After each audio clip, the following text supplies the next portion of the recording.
సూక్ష్మదర్శిని Malayalam film review by all rounder star Balyam Venumadhav. సినిమా నిడివి 2 గంటల 22 నిమిషాలు. Family thriller. UA certificate. 22 November 2024న శుక్రవారం రోజు ఈ సినిమా విడుదలైంది. Manuel returns with his mother to their former home in a middle-class neighborhood. Suspicious of his intentions, Priyadarshini and her friends begin gathering clues, convinced he may be hiding something sinister. ఈ సినిమాలో heroine నటించింది Nazriya Nazeem. Basil Joseph హీరోగా నటించాడు. తర్వాత అంటే negative shades ఉన్న పాత్ర.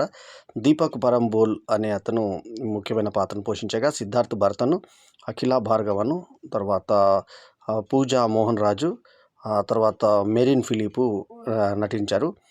MC డైరెక్ట్గా చేసినటువంటి ఈ సినిమా. ఎంసీ మొత్తం పేరు ఎంసీ జితన్ అయినా స్క్రీన్ మేము ఎంసీ అని పెట్టుకున్నాడు.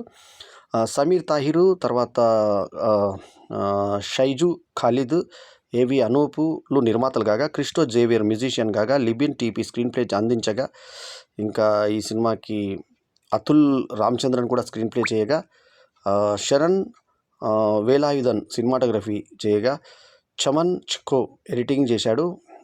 మషార్ హంస కాస్ట్యూమ్ డిజైన్ చేయగా, వినోద్ రవీంద్రన్ ఆర్ట్ డైరెక్టర్గా వ్యవహరించినటువంటి ఈ సినిమా కథనాలు ఒక వృద్ధ నారి మీద, అంటే ఒక మదర్ అమ్మ అంటారు, అమ్మచ్చనో అట్లాంటి పేరు ఉంటుంది.